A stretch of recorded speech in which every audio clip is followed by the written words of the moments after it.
Welcome back to the channel. What do medical schools look for in applicants and what should they look for? That's the topic of this video. I'm a professor, of course, at the University of California, San Francisco. I've been in the professor business for about 9 years now. I'm a hemonc doctor. Before that, my background was I trained at the University of Chicago Medical School. I did my residency at Northwestern, fellowship at the National Cancer Institute, and I was on the faculty for 5 years at OHSU in Oregon before I moved here to UCSF about 5 years ago. In that time, I've been a part of many admissions discussions, and I've also followed closely what people say about admissions, so I have a sense of what people look for in medical school admissions, and I also have a sense of what they should look for. And I'm going to talk about both in the hopes that it's informative to people who are thinking about going to medical school, but also in the hopes of improving things for those people already in medical school or those people who care about medical education. All right, so what do they currently look for? When you go and see what they say on Student Doctor Net, I think you actually get a pretty accurate representation of what people look for. They say strong academics, and by that they mean GPA and MCAT scores. And indeed, I think for many schools, that is somewhat of a prerequisite. And that's one that I actually think makes some sense. You do need some test, I think, of cognitive ability and hard work to ensure that the people coming in have what it takes to tolerate and even do well and memorize sort of the medical curriculum. And I say that as someone who thinks the medical curriculum is very, very broken and tangential in many times to what you actually need to know to be a good doctor. But what you actually need to know to be a good doctor does require some degree of memorization and learning and critical thinking, and some of those are captured in GPA and MCAT. By the end of the video, I'll tell you more about how I think those tests and metrics could be better. The school you went to. I think the school you went to does matter because, of course, the school you went to is a marker of how competitive you were as a high school student to go to college. That's one. Two, all grades have an asterisk next to them based on the school you went to. Some schools are notorious for grade inflation. They just give everyone an A. And some schools actually have some standards. You know, the University of Chicago undergraduate curriculum was famous for not having much grade inflation and give people tough grades. And because of that, I think you have to weigh that in the admissions process and maybe don't hold a UChicago GPA the same as you would a place with rampant grade inflation like Harvard. Okay. Research experience. Anyone who's worth their salt will tell a pre-medical student, you got to do research. And if you read the forums, they always say lab-based is preferable. And I think that's true. I mean, I think it is the case that admissions officers care about people who do lab-based research. They like people who have pipetted in the lab.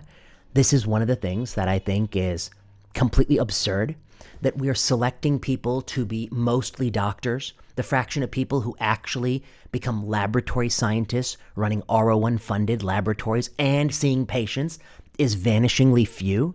And yet, for some reason, we're going to demand so many students do laboratory work before they get into medical school, and actually good laboratory work and a few papers under your belt is something that's highly coveted.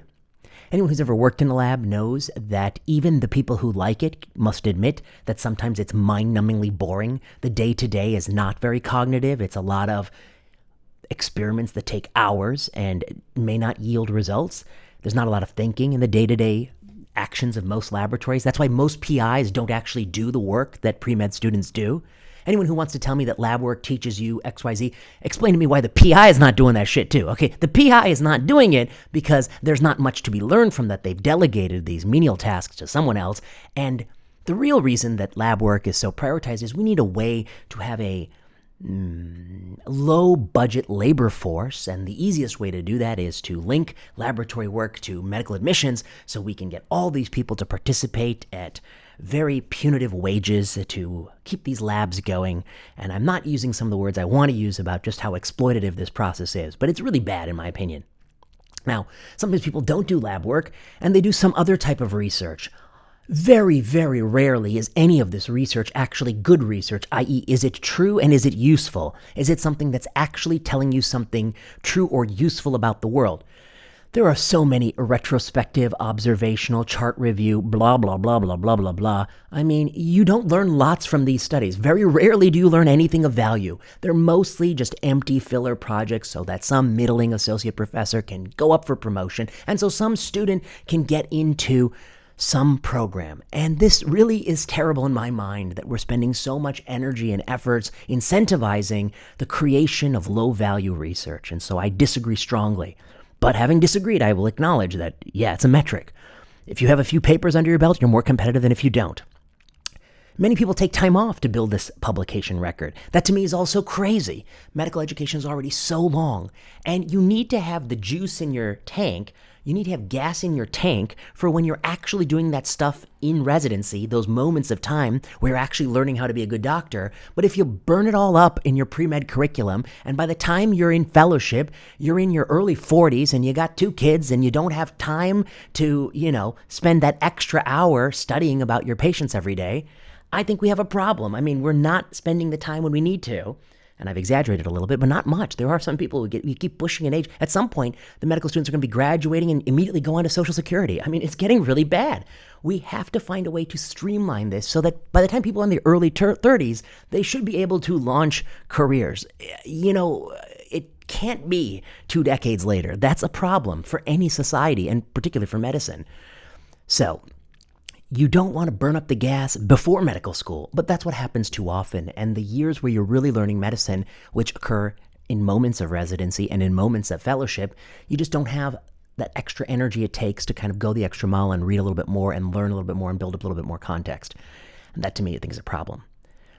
They say leadership experience. Oh yeah, leadership experience. Well, one is I have to concede that is true. They are looking for leadership experience. Are you the president or vice president of some club or society or NGO or some startup or some volunteer action or something in your community? Are you a leader?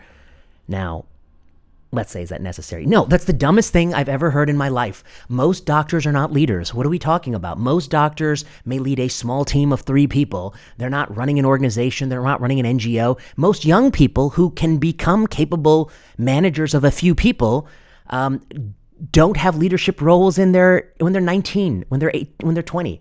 This is ludicrous. We're just incentivizing young people to create bullshit clubs and bullshit organizations that don't do anything and that dissolve when one cohort of students goes to medical school so a new cohort can create another set of bullshit organizations. I don't know why they incentivize this at all. I don't know why they would care.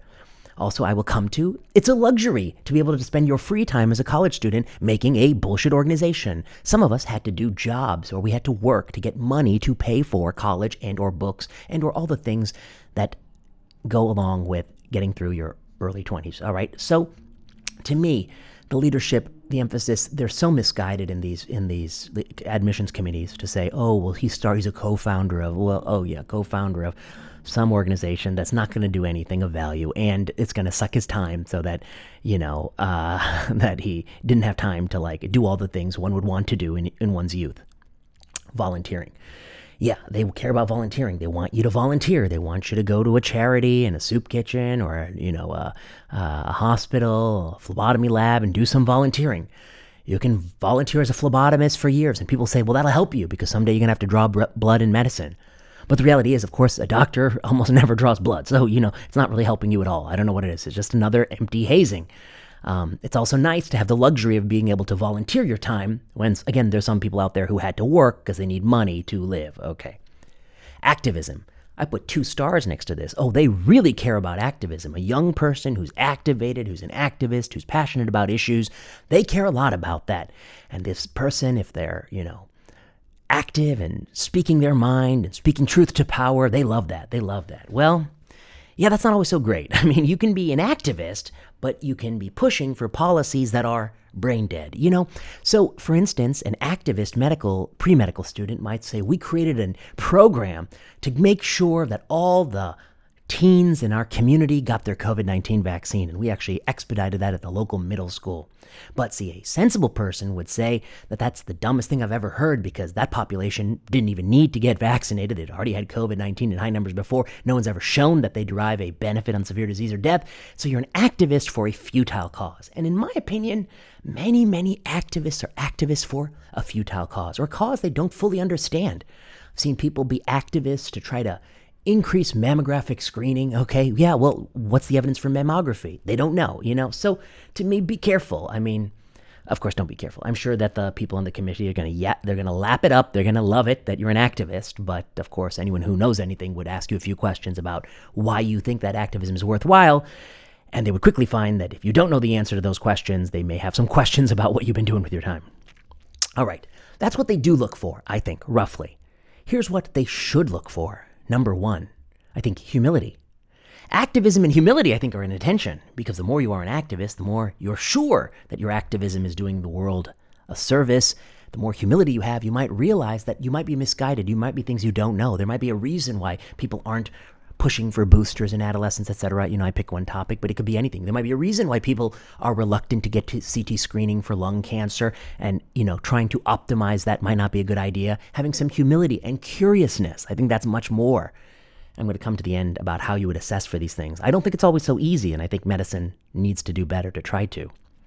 What they should look for: service and work ethic. And here I write, waitressing and being a cashier. I continue to believe that there is no better preparation for medical school than being a waitress or a cashier. I'm sick of people coming into medicine who say that this is not my job. It's not a customer service industry. It is a customer service industry, okay? You remember in a prior video, you can go pull it up, there was a doctor who said, he's a Harvard pediatrician. He said something like, if the patient wants a cup of coffee, what do you think I'm supposed to do about that? And I said, well, get your ass out the door and get him a cup of coffee, because is that really so beneath you to walk to the nursing station and pour a cup of coffee? That's called basic human decency. And I think there's some truth to that. I don't know that person, but I worry that that person may not have had those kind of formative experiences where you had to actually do something for someone to provide a service. I think being a waitress or a waiter or a cashier is a much better preparation for medicine, because you know what it's like when people aren't happy. You know what it's like to go the extra mile, and you can see the difference in, I think, your tips when you go do well versus when you do poorly. And maybe I'm a little bit biased, because when I was in high school, I worked as the bagger in a grocery store, and I remember what it's like to push carts and bag groceries and do some work in the back and in the aisles, and I learned a lot about that experience. And I think that teaches you not only humility, service, work ethic, and you're doing it for money, because if you're working there, you don't have the luxury of being able to go volunteer in some bullshit NGO you started that's not going to do anything, that kind of thing. I think that they should look more at that. I don't see much of that. I don't see many people caring about that in these admissions committees. Open-mindedness. If I was in charge of this, I would ask a series of questions on very controversial topics to see, is the person already so sure they know the answer? Every once in a while, I'm surprised when I see somebody who's just new to a field who, tells me that one of my views is incorrect, and I just ask them a few questions like, what do they know about the topic? And the answer is they often don't know anything about the topic. So how do you know I'm wrong if you don't know anything about the topic? That's a type of closed-mindedness. That's a type of being unable to consider that there might be something you don't know that may lead to a different conclusion. If you know everything and you disagree with me, I have much more respect, a lot of respect, than if you don't know anything and don't know basic things. I think one reason why some of the dialogue on social media is so mean-spirited versus in classrooms is that when I was coming up in classrooms, all your classmates, every once in a while the teacher would ask some question, and people would say, who answers these questions? Who knows the answer to these questions? People followed you for years. Like, who actually seems to know what they're talking about? Who seems to be a smart kid? And I think by the time you graduate high school, you know who are the smartest kids in your school. You don't get that on social media. You get a lot of people who they enter debates, but you don't have that reputational knowledge or history of whether or not they know what they're talking about, whether or not they actually read. And so the audience can be very confused as to who knows what they're doing and who knows who doesn't know. And I think the way to suss that out is through dialogue and discourse and debate, to see if somebody's editing their video with many, many edits and cuts, or if the video is a single uncut 20, 30, 40-minute extemporaneous speech, for instance, if you're watching on YouTube. But in the real life, I think you get a much better sense. Open-mindedness means that regardless of how they've acted in the past, you're open to their arguments, but you also don't take it for granted just because they're on your side, and you push back on ideas that even you yourself believe. Okay. I wish we'd look more for open-mindedness and curiosity. Research is bullshit. I mean, I think, and I say this as somebody who has helped a lot of people get to medical school by doing research. And I do so trying to really spend a lot of time thinking about what's a good project for this person that they can do with what they have now. We're going to have a really nice paper on misinformation come out soon by Colton Lipfert, who is a pre-medical student in the Peace Corps, who's also terrific. And if you're getting an application from Colton, you should really heed that application. He's really, really bright. That's a paper about what it means to call something misinformation. And he did that spectacularly well, even though he doesn't know about medical school, because he's open-minded and curious, and because I don't think, need to know everything from medical school yet to kind of get at misinformation at a time of crisis. So you have to think of a research project that suits them. But having said that, I would not require research, and I wouldn't value it heavily over these other things. I mean, I don't think it proves anything. It just proves how connected someone is and how they reach out to other people. That's not why. I certainly wouldn't put any much stock in that. Economic opportunities. I think there's something on the AMCAS that asks what your parents' income is, but income is not economic opportunities. Income is not wealth. Income is not wealth. There are a lot of wealthy people who may have low income, not low income, but may not have income commensurate with their wealth, and there are people who have transient income who don't have wealth. And so it would be better to get a sense of wealth, which is very difficult to get a sense, but it would be even better to get a sense of economic opportunities. Who paid for their college? Who paid for, their summer programs? Who paid for these things? What opportunities did they have that others may not have had? GPA and tests, I just don't see a way around it. You have to have some cognitive metric. What I would like to see is a test that actually has something to do with medicine. So instead of the MCAT, we can replace that with a test of things you actually need to know in medical school, or a test that has better predictive value on who does well in medical school, even if the questions they themselves are not necessarily medically related. For instance, the LSAT has a bunch of logic puzzles that are part of the test for the LSAT, because they think those logic puzzles, although no lawyer sits around doing logic puzzles as their job, it is a good predictor of illogical thinking, which is something that's very important in law. I would like to study if actually the logic puzzles on the LSAT are a better predictor of medical school performance than the MCAT, okay? These kinds of experiments, these kinds of studies should be part and parcel of the medical education curriculum, medical education research agenda. It's absolutely not. The medical education research agenda is absolutely piss poor, loaded with qualitative, before and after, single center horseshit. Why don't you try to actually develop better benchmarks for predicting who will be a good doctor than whatever the hell you're doing? Just because you're in medical education doesn't mean you have a license to do shitty research. And yet that's what I see over and over again. And that's not just my opinion. That's the opinion of anyone who knows anything about research, who looks at what they're doing. I mean, I really think that if you want to be a medical educator, try to at least do some good work there, and maybe even randomize half the class to two different admissions policy, follow them out 5 years later to see which half had better faculty scores and did better in the program by a number of benchmarks, from how other people like them to how peers like them to graduation rates to going into different specialties, and then ask yourself which of those two admission strategies actually yielded the better crop of students, trainees. No one's doing that. No one is doing that. These are very simple things you can do. If you actually know anything about research, you could do this very simply. They're not doing that. What they're doing? Oh my goodness, maybe one day I'll make a video what they're doing. We'll just read the table of contents of one of their journals, and I would do it, but my eyes would get stuck in my skull from rolling them so hard, because they're really ridiculous what they're up to. Okay. Activism, I think activism is a negative, actually, because instead of being an activist, I'd love for somebody to actually have a deep understanding of something. The deeper you understand something, you realize how difficult activism is. The deeper you understand drug costs, the more difficult you think it is to solve the problem. The deeper you understand FDA, the more difficult it is to solve the problem. Activism, to me, is often just token activism on the same things that everyone thinks are important without really getting to the root of whether or not it's going to be constructive. As a bonus, I haven't talked about ethics, but I think to be ethical person is the most important thing. Every year I'm surprised by some story I hear about the unethical practice of a resident, a fellow, an attending, a student, something that I think is deeply unethical. But how do you pick? How do you know who's ethical? I think it's very difficult. You can create, they have created some sorts of questions they think get at this. They've not really validated whether or not those questions are really picking people who in the long run do well by ethical metrics. And And then I think there's a perversion of medical ethics that there's so many people doing things that are unethical, but they've become inured to it because they just go with the flow. They don't see it as unethical. For me, one of the most unethical things is you're an oncologist. You're prescribing a drug made by Janssen or Celgene. You're prescribing it in a setting that there's not direct randomized evidence that people live longer or live better. It has real side effects. There might be a PFS benefit. There might be an MRD benefit. There might be some, surrogate benefit. Real side effects, sort of, surrogate benefits. We don't know for sure if it works. Really expensive, real toxicity.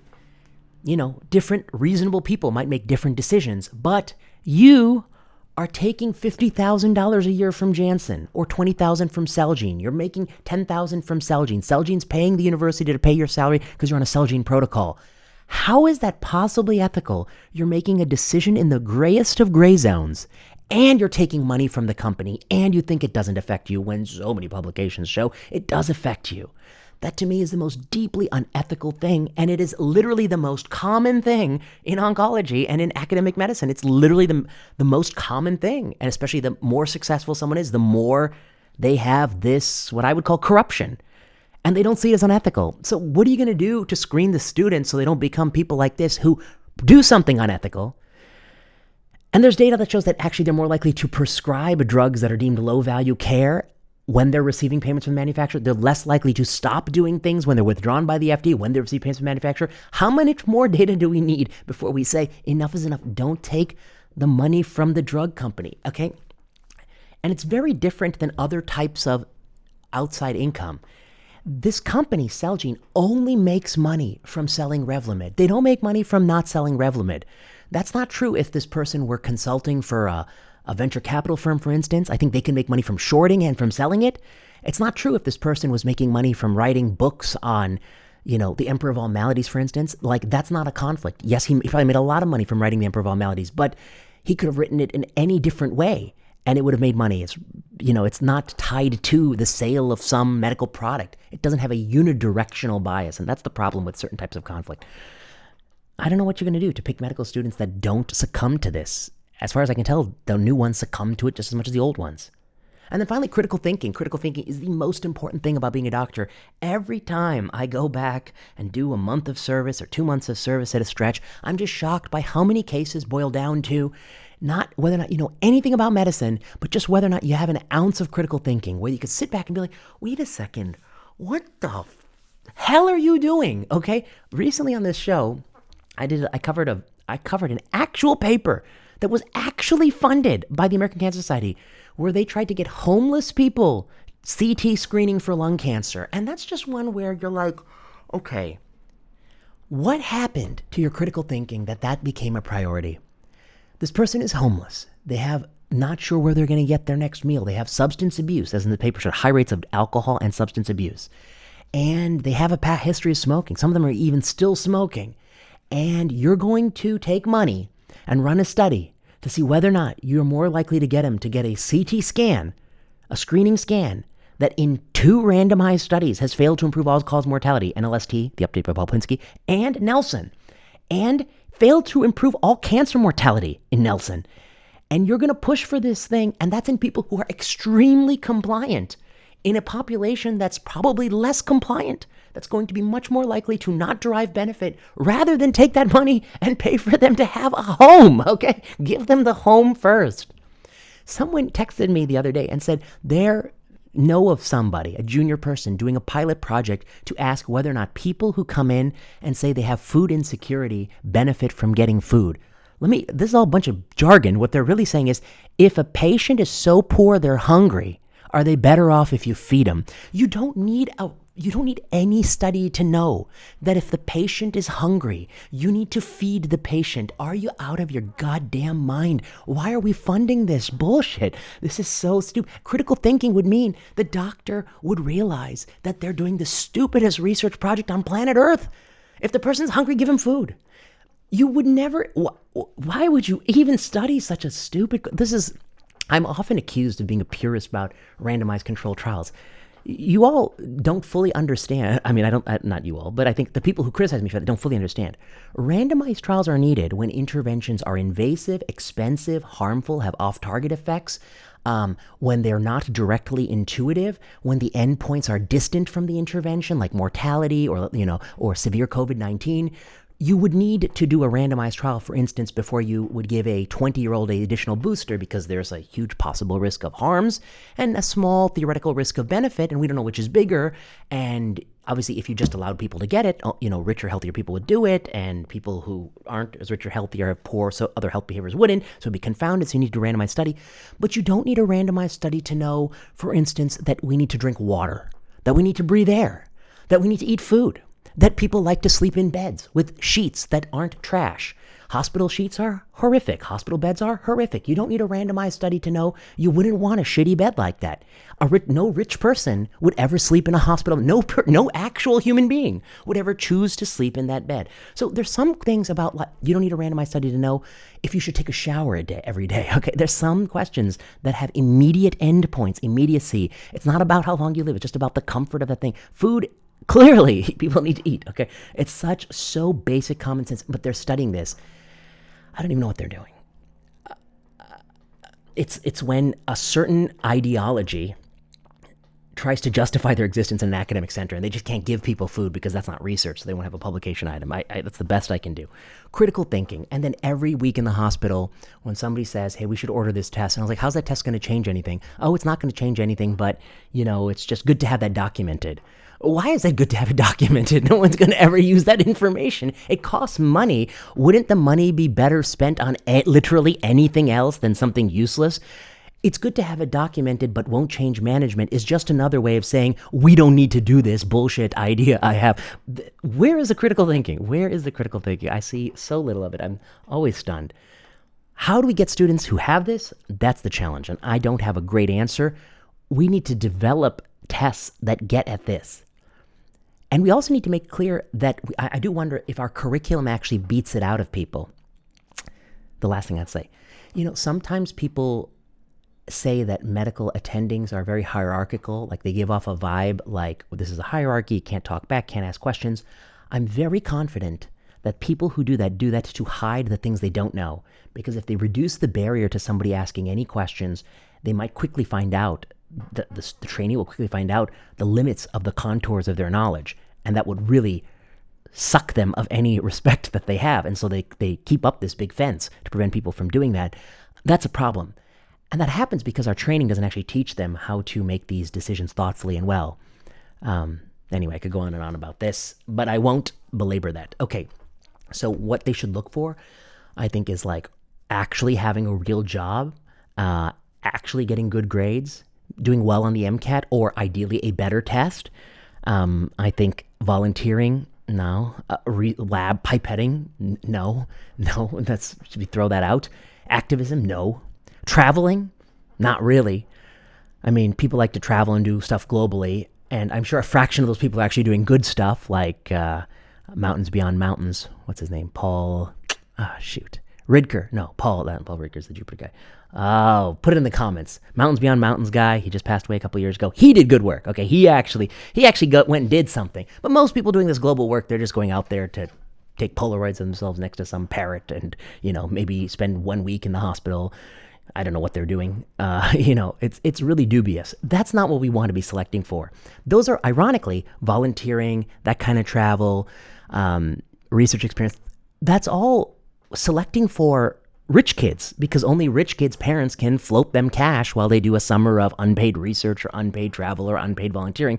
The person who has to work in the kitchen and work as a fryer, who work as a cashier, that's somebody who actually might need to work for money, and I don't think we give them enough credit. So that's what I would do. And all these other things. All right, so if you like this video, you know what to do. Like, subscribe, comment, and leave a message below. I have lots of more specific things about medical school that appear in my first book, Ending Medical Reversal, written with Adam Sifu, and a paper that appeared in the Academic Medical Journal, Academic Medicine, in 2012, called Beyond Storytelling in Medicine. I've been interested in this topic for a long time, and I will be back with more videos. Until next